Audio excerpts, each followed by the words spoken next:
नमस्कार and welcome back to my channel Legal us.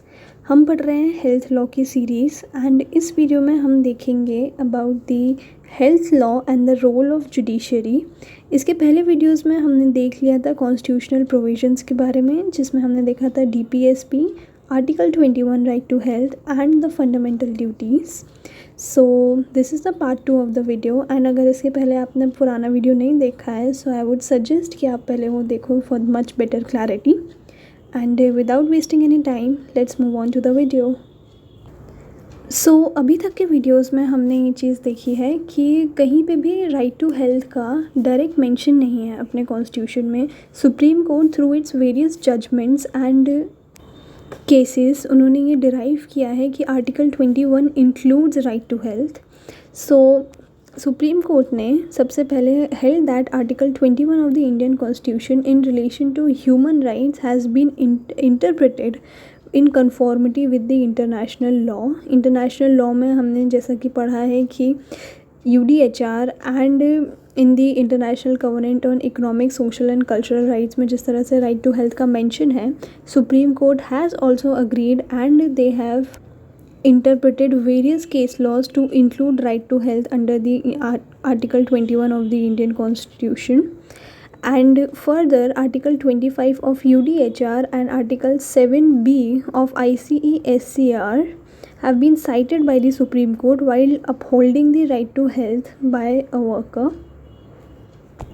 So supreme court ने ये बहुत सारे वेरियस जजमेंट्स में आर्टिकल 21 में राइट टू हेल्थ को मेंशन किया है, इंक्लूड किया है, इंटरनेशनल लॉज को अपहोल्ड किया है।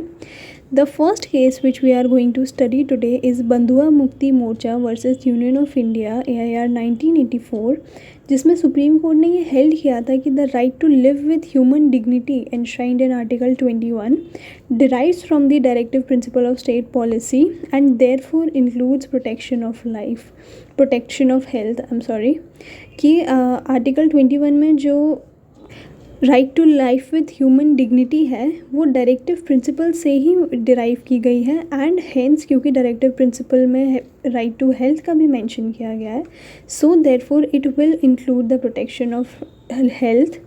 This was Supreme Court's reasoning in Bandhua Mukti Morcha case.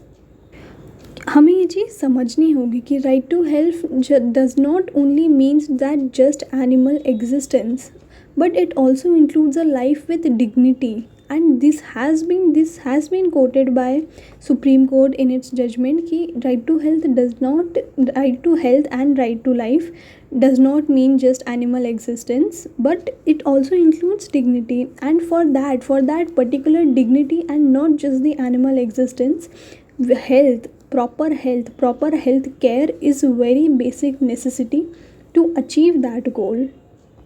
And therefore Supreme Court has given Article 21 such a broad meaning. Nextly, moving on to the next case, State of Punjab versus Mohinder Singh Chawla, 1997. It has also been held that right to health is integral to right to life and the government has a constitutional obligation to provide health facilities. So yes, I think it is pretty clear, nothing to explain in this case law कि it is an integral to right to life. अभी तक हमने जितने videos देखे हमने सब में ये चीज़ पढ़ी हुई है एंड द गवर्नमेंट की ये कॉन्स्टिट्यूशनल ऑब्लिगेशन है, ड्यूटी है ये गवर्नमेंट की कि हेल्थ फैसिलिटीज़ को, प्रॉपर हेल्थ फैसिलिटीज़ को प्रोवाइड करना अपने सिटीजन्स को। Nextly to another case, Paschim Bengal Khet Mazdoor Samiti versus State of West Bengal AIR 1996. Failure of a government hospital to provide patient with timely medical treatment results in the violation of patient's right to life. right to life का ही एक बहुत ही अभिन्न part है right to health, अभी तक हमने पढ़ा है। तो अगर आप हेल्थ को, प्रॉपर हेल्थ केयर को गवर्नमेंट हॉस्पिटल अगर नहीं मेंटेन कर पा रहा है, टाइमली प्रोवाइड नहीं कर पा रहा है medical treatment, so it will be a big violation of patients right to life and therefore violating article 21। So इससे हमें पता चलता है कि health service must reach the people, जैसा कि हमने कोर कॉन्सेप्ट में पढ़ा था राइट टू हेल्थ के in our very first video, that it should be accessible to people. अगर आप हॉस्पिटल बनाओगे लेकिन वो बना के छोड़ दोगे इतनी दूर बना दोगे किसी गांव के कि लोग वहाँ तक पहुँच ही नहीं पा रहे, it is far away from the reach of the normal citizens, then it is not enough just to set up the hospitals, but accessibility also matters, and that is exactly what is said in this. So let's move on to the next case law. State of Punjab versus Ram Lubhia Bagga 1998. Similarly, court ने ये भी upheld किया है कि it is the state's obligation to maintain health services. So basically ये जो सारे जो केसेस हैं, जो हम केस लॉ जजमेंट देख रहे हैं, दे ब्रॉडली से the same thing, but it's just that कि उनकी जिस्ट अलग हो जाती है. लाइक इसमें कि टाइमली मेडिकल ट्रीटमेंट मिलना चाहिए वरना वायलेशन हो जाएगा पेशेंट की राइट टू लाइफ का. यहाँ पे ये है कि ऑब्लिगेशन है कि उसको मेंटेन करके रखना, ये उसका कीवर्ड है कि मेंटेन करना. यहाँ पे टाइमली मेडिकल टाइमली प्रोवाइड करना, ये इस केस लॉ का मेन जिस्ट है. तो जैसा कि हम देख पा रहे हैं कि सारे केस लॉ ब्रॉड सेम ही बोल रहे हैं, बट ये याद करने की बात होती है कि आप एग्ज़ाम में कितने ज़्यादा से ज़्यादा केस लॉ लिख पा रहे हो, ताकि एग्जामिनर पे आपका अच्छा इंप्रेशन पड़े एंड उसको ये लगे कि आपके पास कितनी नॉलेज है, दैट यू कैन, आपने कितना डेप्थ में उस केस को, उस पर्टिकुलर टॉपिक को स्टडी किया है. So yes, moving on to the next topic, that is right to health and privacy and confidentiality. कि राइट टू हेल्थ और प्राइवेसी में क्या रिलेशन है एंड किस तरह से they make a tuning together. So the next case in this is Swaroop Singh Harya Naik versus State of Maharashtra 2007. In this case, the Medical Council Code of Ethics and Right to Information was in conflict. It was questioned that the making of the health records public under the Right to Information Act would constitute a violation of right to privacy. So in this situation, the Bombay High Court held that the right to information will supersede right to privacy and confidentiality. जब ऐसी कोई situation आती है कि आपको like अगर आपके किसी हॉस्पिटल के रिकॉर्ड्स मांगे हैं किसी रैंडम पर्सन ने through right to information act, so how will it be ensured that the एक पर्सन की राइट टू प्राइवेसी हिंडर नहीं हो रही है एंड उनके रिकॉर्ड्स दिए जा रहे हैं किसी भी under the right to information, किसी ने अगर वो मांगे हैं रिकॉर्ड्स तो. सो उस हिसाब से बॉम्बे हाई कोर्ट ने ये चीज़ हेल्ड की थी कि right to information will supersede right to privacy and confidentiality. Right to information पहले आएगा right to privacy and confidentiality के. Next case law, radiological and imaging association versus union of India 2011. In this case, the petitioner challenged the circular of the collector and district magistrate Kolhapur, which required that the radiologist and sonologist should submit the online form under the preconception and prenatal diagnostic technical rules PNDT, and also to install SIOB, some kind of silent observer, for all the sonography machines as a part of the Save the Baby campaign for improving sex ratio in the district. The petitioner challenged this on the grounds that it violates the privacy of their patients. So basically इस case में ये था कि जो radiologist और sonologist हैं उनको submit करनी पड़ती थी अपनी ऑनलाइन जो भी उनका जो डेटा रहता था कि आपका कितने भी PNDT रूल्स के अकॉर्डिंग, प्री कंसेप्शन के अकॉर्डिंग, एंड उनको अपनी सोनोग्राफी मशीन में एक कोई साइलेंट ऑब्जर्वर इंस्टॉल करना पड़ता था जस्ट टू इंश्योर कि कोई भी फोएटिसाइड नहीं हो रहा है just after determining the sex of the child. So उसके कारण द गवर्नमेंट ने ये कैंपेन के अंडर में, सेव द बेबी कैंपेन के अंडर में इसे लागू किया था just to improve the sex ratio. और पिटिशनर ने इसे चैलेंज किया था कि इससे वॉयलेट हो रही है privacy of their patients. So Bombay high court की रूलिंग थी that the images are stored in the silent observer and are not transmitted online to any server. मतलब जो भी आपका जो रिकॉर्ड है, एक्चुअली जो आपके जो बेबी के या आपके जो सोनोग्राफी के जो इमेजेस हैं वो ऑनलाइन ट्रांसमिट नहीं की जा रही हैं, वो ऑनलाइन किसी को भी शेयर नहीं की जा रही हैं किसी सर्वर पे. And thus it remains fixed in the ultrasound machine. वो सिर्फ अल्ट्रासाउंड मशीन तक ही है, वो किसी को भी शेयर नहीं कर रहे हैं. And only after the request of the collector, the civil surgeon, in the presence of the concerned, radiologist, sonologist, doctor in charge of the ultrasound clinic, the silent observer will be opened. So any such person जो accountable ठहराया जा सकता है, सिर्फ उसकी present में ही वो silent observer को ओपन किया जाएगा, आपके रिकॉर्ड्स को चेक किया जाएगा, बिना उसके किसी की भी प्राइवेसी की वॉयलेशन नहीं हो रहा है. So the use of silent observer in a system on a sonography machine has necessary safeguards, उसके अपने सेफगार्ड्स लगाए हुए हैं, and protection, and it does not violate any privacy right as declining, क्योंकि किसी के भी प्राइवेसी राइट्स को वायलेट नहीं किया जा रहा है. And also that the declining sex ratio of the country was considered a compelling public interest, कि जो डिक्लाइनिंग सेक्स रेशियो था, जो गर्ल्स चाइल्ड का जो कम बर्थ था एज़ कम्पेयर टू बॉयज़, वो कंट्री का that was much more compelling public interest, वो ज़्यादा ज़रूरी था. That could have override the right to privacy.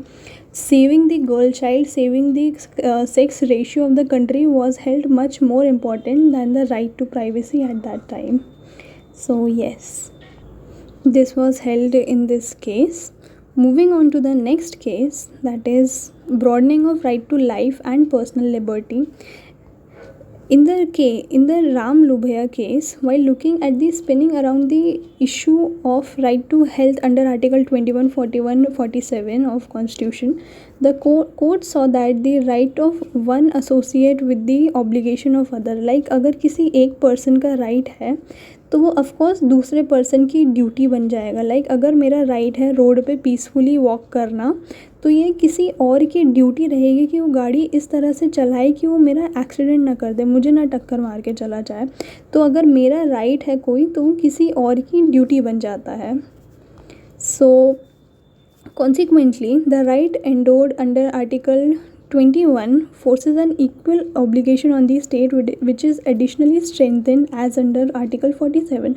Article 47 में DPSP में हमारा दिया गया है कि ये स्टेट की रिस्पॉन्सिबिलिटी के लिए, स्टेट की ड्यूटी के लिए, कि वो राइट टू हेल्थ मतलब health proper health care provide करें. तो that's what it is saying कि अगर हमारा राइट है आर्टिकल 21 में प्रॉपर हेल्थ को मिलना, तो वो इक्वली स्टेट की ऑब्लिगेशन है कि राइट टू हेल्थ को प्रोवाइड करना, प्रॉपर हेल्थ को प्रोवाइड करना. और ये एडिशनली स्ट्रॉन्ग किया जा रहा है, ये कोरॉबरेट किया जा रहा है आर्टिकल 47 में. Despite the fact that few schools and emergency clinics are set up by the administration, however, the obligation isn't satisfied until they can reach the overall population. भले ही आप कितने भी स्कूल्स या इमरजेंसी क्लिनिक्स आप setup करवा लो, लेकिन आपका obligation उस दिन तक सेटिस्फाई नहीं होगा जब आपके हर एक सिटीज़न को, एवरी पर्सन को, पूरी जनता को आप प्रॉपर हेल्थ केयर प्रोवाइड नहीं करवा पा रहे हो. यहाँ पे गवर्नमेंट की बात हो रही है. अगर गवर्नमेंट ऐसा नहीं कर पा रही है तो वो अपने इस ऑब्लिगेशन को सेटिस्फाइड नहीं मानेगी. It is relevant to note that the Honorable Court for this situation respected health to be a consecrated, holy and important right. That आपकी जो हेल्थ है एंड हेल्थ से रिलेटेड जो आपका राइट है, it is the important, it is holy right. Holy मतलब it is very pure, it is very मतलब दिव्य kind of right. So yes. And further in Paschim Bengal Khet Mazdoor समिति केस, ये हमने ऑलरेडी पढ़ चुका है. It is the duty of the legislature to give sufficient clinical guidance to each individual and to work in the government assistance of overall population. कि ये legislature का काम है कि आर्टिकल 21 इस केस में ऑलरेडी एडिशनली ब्रॉडन किया गया था, और ये बोला था कि ये लेजिस्लेचर का काम है कि वो सफिशिएंट क्लिनिकल गाइडेंस दें एवरी इंडिविजुअल को और गवर्नमेंट के असिस्टेंस में काम करें. In addition, Article 21 forces commitment on the express. The state is required to ensure and shield the rights of each individual.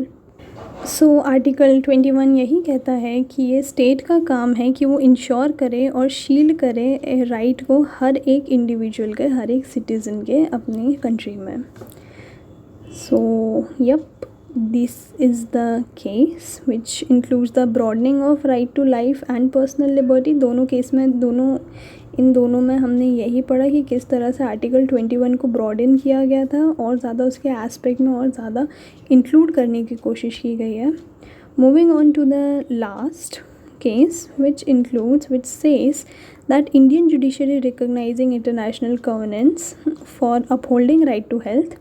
So in 2011, the Delhi High Court issued a landmark joint decision in the cases of Lakshmi Mandal versus Deen Dayal Harinagar Hospital and others, and Jaitun versus Maternity Home MCD Jangpura and others, concerning the denials of maternal health care to two women living below the poverty line. So in cases में basically ये कि deny कर दिया गया था maternal health को maternity के time पे to women who were pregnant living below the poverty line, जो पॉवर्टी लाइन से नीचे थी. The court stated that these petitions focus on two inalienable survival rights that form part of the right to life, that is the right to health. कि ये जो petitions जो file की गई थी ये टू इनएलिएनेबल, मतलब आप इन राइट्स को एलिएनेट नहीं कर सकते, आप इन्हें ख़त्म नहीं कर सकते. ये दो राइट्स कौन से हैं? The right to health which would include the right to access and receive a minimum standard of treatment and care in public health facilities, and in particular the reproductive rights of the mother. तो मतलब दो rights कौन कौन से उनके violet हो रहे थे? पहला तो द राइट टू हेल्थ और दूसरा the reproductive rights of the mother because they were pregnant. So इस केस में ही उन्होंने CEDAW को एंड ICESCR को साइट किया था. CEDAW stands for Convention Against the Elimination of Discrimination Against Women, Convention on the Elimination of Discrimination Against Women, and ICESCR is हमने पढ़ा हुआ है International Covenant on Economic, Social and Cultural Rights.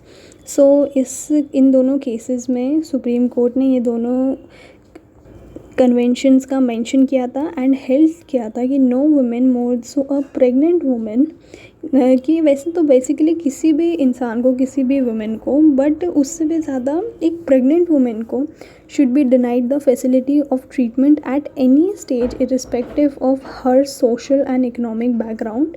कि उसका कुछ भी सोशल इकोनॉमिक बैकग्राउंड हो कि उसको फैसिलिटी नहीं डिनाई करनी चाहिए ट्रीटमेंट में किसी भी स्टेज में. This is where the inalienable right to health, which is so inherent in right to life, gets enforced. This is the exact point जहाँ पे जो आपका जो right to health है, which is again inalienable and so inherent to the right to life, and it gets enforced. So I hope आपको अभी तक ये समझ आया होगा. वेरियस आपको केस लॉज जो अभी हमने देखे वो काफ़ी सिंपल लैंग्वेज में है, थ्रू वन रीडिंग ऑल्सो भी वो समझ आ पाए ऐसी लैंग्वेज में है, but still I explain it to you for better understanding. अभी तक हमने जो भी वीडियो में देखा it was pretty much clear कि राइट टू हेल्थ आपका एक्सप्लिसिटली कॉन्स्टिट्यूशन में रिटन नहीं है, बट आर्टिकल 20(1) के अंदर ही उसको इंक्लूड किया गया है, एंड कोर्ट्स ने इसको DPSP एंड इंटरनेशनल लॉ को भी स्ट्रेंथन किया है यूज़ करके. एंड जो हमने जो वेरियस केसेस अभी तक देखे हैं लाइक पश्चिम बंगाल राम लुबिया वाला, तो उसमें क्लियरली बोला गया है कि डिनायल ऑफ हेल्थ केयर है तो it will equal to denial of the right of life. And lastly court ने ये भी बोला गया है कि they have balance the right to privacy rights versus the public interest in the health related issues. So yes, this was the whole video, and just like always we are gonna end this video with a small summary. So looking into the summary of this video we can see कि मैंने इसमें सारे cases को in short mention किया है for your better understanding. So अभी तक हमने देखा था Bandhua Mukti Morcha versus union of India case में द सुप्रीम कोर्ट ने हेल्ड किया था कि right to life with human dignity includes the protection of health. And state of Punjab versus Mohinder Singh Chawla में हमने देखा था कि it has been held that right to health is integral to the right to life and obligation of the government to provide health facilities. Paschim Bengal Khet Mazdoor Samiti versus state of West Bengal में हमने देखा था कि failure of government to provide hospital a timely medical treatment is violation of patients right to life. And similarly in the state of Punjab case versus Ram Lubhaya Bagga case में भी कि it is the state's obligation to maintain health services, similar cases both of them. Swaroop Singh Hariya Naik versus state of Maharashtra में हमने देखा था कि right to information will supersede the right to privacy and confidentiality. And radiological and imaging association versus union of India में declining sex ratio of the country was considered a compelling public interest that would override the right to privacy. Ram Lubhaya case में again हमने देखा था कि obligation of right to health isn't satisfied until they reach of the overall population. Honorable court for this situation respected the health to be consecrated holy and important. And again ये दोनों cases they are already mentioned here. And Paschim Bagga Khet Mazdoor case में हमने ये भी देखा था कि legislature की ड्यूटी है ये to give sufficient medical clinic guidance to each individual. Lastly but not the least in दोनों केसेस में दीज आर वेरी इंपॉर्टेंट, ये म्यूचुअल डिसीजन था Lakshmi Mandal versus Deendayal Harinagar hospital and others and Jaitun versus maternity home MCD Jangpura and others. इन petitions में focus किया था कि दो एलिनेबल राइट्स के बारे में बात किया था, right to life and in the particular reproductive rights of the mother के बारे में इन्होंने बात की थी। सो ये दो इनएलिएनेबल राइट्स हैं and the government should focus on the providing better facilities for these rights. So yes, this was the whole video and this was the whole health law and the role that the judiciary plays in the betterment of the health care. So अगर आपको ये health law का ये 5th video पसंद आया हो and अगर आपको ये इम्पॉर्टेंट लगा हो, अगर ये बेनिफिशियल लगा हो, so please like share and subscribe to my channel and please comment down below any query, any comment that you have. Thank you so much. Like, share and subscribe. Bye bye.